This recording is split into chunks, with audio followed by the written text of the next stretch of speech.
নমস্কার বন্ধুরা, আমি পলাশ বিশ্বাস আর আপনারা দেখছেন পলাশ বিশ্বাস ভিডিওস। আশা করি আপনারা প্রত্যেকে ভালো আছেন এবং আপনাদের বাগানের গাছগুলিও ভীষণ ভালো আছে। বন্ধুরা, থাম্বনেল আর টাইটেল দেখে ঠিকই আশা করি বুঝতে পেরে গেছেন যে কোন বিষয় নিয়ে আলোচনা করব। হ্যাঁ বন্ধুরা, রঙ্গন ফুল গাছের পরিচর্যা অনেকেই বলছেন, অনেকেই চাইছেন, সেই কারণে রঙ্গন ফুল গাছের পরিচর্যা আমি দেখাতে চলেছি। আর এখন কিন্তু নিম্নচাপের মতন একটা প্রাক বর্ষা হোক বা বর্ষার প্রথমের দিকে যে বৃষ্টি সেটা চলছে, তো সেই জন্য এখন কিন্তু আমি রঙ্গন ফুল গাছে কোনো খাবার দিচ্ছি না, কিন্তু কোন খাবার দেব সেটা বলে দিচ্ছি। বৃষ্টি থামলে আমার সাথে সাথে আপনারাও দিয়ে দেবেন এই খাবারগুলি যেগুলি বলবো, তাহলেই দেখবেন যে রঙ্গন ফুল গাছের কোনো সমস্যা হবে না বা গাছ ভরে ভরে কিন্তু আপনারা ফুল পেতে থাকবেন।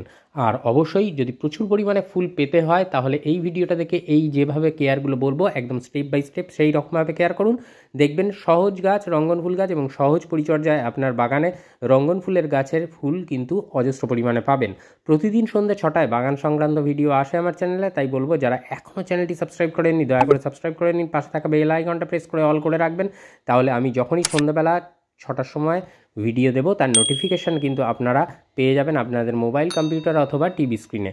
তো বন্ধুরা, যেটা বলবো যে শেয়ার করে দেওয়ার অনুরোধ রইল প্রচুর পরিমাণে, কারণ প্রতিদিন সন্ধ্যে 6টায় কিন্তু ভালো ভালো বাগান সংক্রান্ত সহজ ব্যাপার নিয়ে ভিডিও আমি এনে থাকি। তো যেটা বলবো এবার, রঙ্গন ফুল গাছ কিন্তু আপনারা রাখবেন ফুল সানলাইটেই থাকবে, খোলা আকাশের নিচে থাকবে, জল পাবে, বৃষ্টি পাবে, সবটাই থাকবে, কিন্তু মিডিয়াটা কিন্তু বানাতে হবে উচ্চ জল নিকাশি। তো দেখুন এইভাবে বৃষ্টি হচ্ছে, মাটি হালকা ভিজে আছে কিন্তু কাদা জ্যাবজ্যাবে নেই। তার কারণটা হচ্ছে মাটি আপনাদের যে বাগানের হোক বা আপনাদের কাছের যে মাটি যেটাই আছে সেটা আপনারা একটা টবের অর্ধেক ভরবেন, মানে যে টব নেবেন তার অর্ধেক পরিমাণ মাটি ভরে নেবেন, বাকি অর্ধেক পরিমাণের মধ্যে 30% নিয়ে নেবেন কম্পোস্ট। যে কোনো কম্পোস্ট হতে পারে, 1 বছরের পুরনো গোবর সার হতে পারে, বা কাউডাং কম্পোস্ট হতে পারে, মানে 1 বছরের পুরনো, অথবা ভার্মি কম্পোস্ট হতে পারে।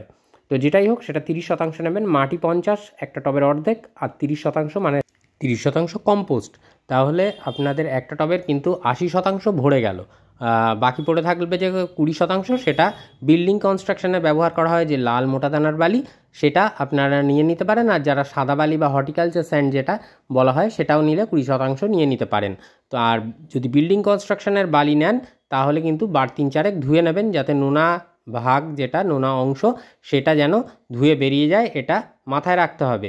তো এইভাবে মিডিয়াটা ভালো করে বানিয়ে নেবেন। আর গাছ যে দেখুন যেখান থেকে ফুল হয়ে যাচ্ছে সেখান থেকে কাটিং করে দেবেন, তাহলে গাছটা কিন্তু ঝোপালো হবে এবং একটা সুন্দর শেপ নেবে। আর টবে গাছ করতে গেলে সুন্দর শেপ দেওয়াটা কিন্তু সব গাছের পক্ষেই ভীষণ ভালো, কারণ সুন্দর লাগে দেখতে। তো এটাও দেখবেন যে কাটিং করে করে ফুটবলের মতন জায়গাতেই নিয়ে যাব, একেবারে গোল হয়ে থাকবে। আগামী দিনের ভিডিওগুলো অবশ্যই দেখতে পাবেন। আর এটা আমার কাছে রয়েছে, গাছটা রয়েছে প্রায় 5 মাসের মতন, 5 থেকে 6 মাসের মতন, তার মধ্যেই এই গ্রোথ হয়েছে। তো দেখুন এই টগর গাছ, চাইনিজ টগর বা এই যে মধুকামিনী গাছ, এগুলোয় কিন্তু যেমন প্রচুর পরিমাণে ফুল আসছে, তেমন কিন্তু গাছগুলোর শেপও কিন্তু একটা সুন্দর নিয়েছে। তো এরকম কিন্তু একটা সুন্দর শেপ দিতে হবে আমাদের সবাইকে গাছগুলোকে, যাতে করে দেখতে সুন্দর লাগে।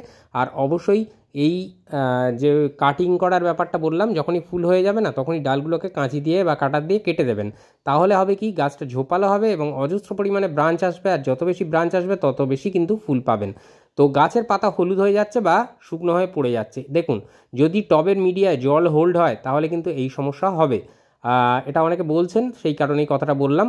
তো সেক্ষেত্রে আপনারা টবের মিডিয়া যদি দেখেন যে খুব আঠালো প্রকৃতির বা জল দাঁড়িয়ে থাকছে, তাহলে ড্রেনেজ হোলটা একটু কিছু দিয়ে নাড়িয়ে দিন বা খুঁচিয়ে দিন, যাতে করে জল না জমে থাকে। এবং পারলে যখন বৃষ্টি বিরতি হবে তখন কিন্তু টবের উপরের দিকের মাটি কিছুটা হলে তুলে ফেলে দিতে পারেন, দিয়ে তারপরে সেখানে নতুন বালি, মাটি এবং ভার্মি কম্পোস্ট যে রেশিওতে বললাম মিশিয়ে মানে ভরেও দিতে পারেন।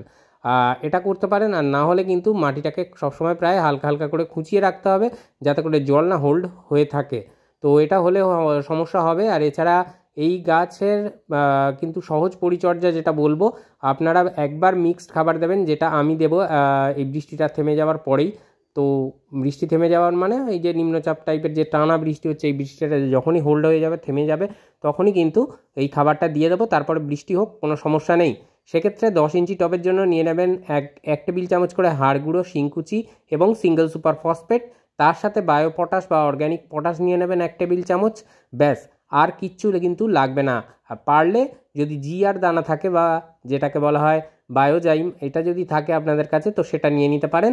এই কটা খাদ্য উপাদান ওটা 1 চা চামচ নেবেন, আর ম্যাগনেসিয়াম সালফেট বা এপসাম সল্ট সেটা 1 চা চামচ নেবেন। এই কটা খাদ্য উপাদান মাসে একবার আমাদের দিয়ে দিতে হবে এই বর্ষার মধ্যে রঙ্গন ফুল গাছে। আর অবশ্যই সপ্তাহে একবার করে আমরা কিন্তু এই রঙ্গন ফুল গাছে যে পেঁয়াজের খোসা পচানো জল বা কলার খোসা পচানো জল যেটাই হোক না কেন, মানে মোদ্দা কথা পটাশিয়াম জাতীয় যে তরল সার সেটাকে কিন্তু আমরা দিতে থাকবো সপ্তাহে একবার করে। তাহলে কিন্তু প্রচুর পরিমাণে ফুল আপনারা পেতে থাকবেন এবং গাছ ভরে যাবে অজস্র রঙ্গন ফুল গাছে। আশা করি ভিডিওটা কীরকম হবে, মানে কেয়ারটা কীরকম করতে হবে ভিডিওতে আশা করি বুঝতে পারলেন। তো যদি এইভাবে কেয়ার করেন দেখবেন রঙ্গন ফুল গাছ নিয়ে কোনো সমস্যা থাকছে না। আর পাতা পচে যাওয়া, পাতা যে হলুদ হয়ে যাওয়া, ফাঙ্গিসাইড পারলে একবার স্প্রে করে দেবেন যখন বৃষ্টি থামবে বা বৃষ্টির যখন বিরতি যাবে সেই সময় ফাঙ্গিসাইড সন্ধ্যাবেলা একবার স্প্রে করে দিতে পারেন। তো এই ছিল মোটামুটি পরিচর্যা রঙ্গন ফুল গাছের। সহজভাবে করুন বাগান, সুন্দরভাবে করুন, প্রচুর পরিমাণে ফুল পাবেন, এটা কথা দিয়ে গেলাম এই খাবার দেওয়ার ফলে। তো আজকের মতো এ পর্যন্তই, আবার আসছি আগামীকাল ঠিক সন্ধ্যে 6টায়। ততক্ষণ সকলে সুস্থ থাকুন, ভালো থাকুন, প্রচুর পরিমাণে গাছ লাগানোর পাশাপাশি অবশ্যই দেখতে থাকুন পলাশ বিশ্বাস ভিডিওস। মন থাক চিরসবুজ, পৃথিবী হোক সবুজময়, এই বলে আজকে এখানেই সমাপ্ত করছি। আবার আসছি আগামীকাল ঠিক সন্ধ্যে 6টায়। খুব ভালো থাকবেন বন্ধুরা সকলে, নমস্কার, হ্যাপি গার্ডেনিং।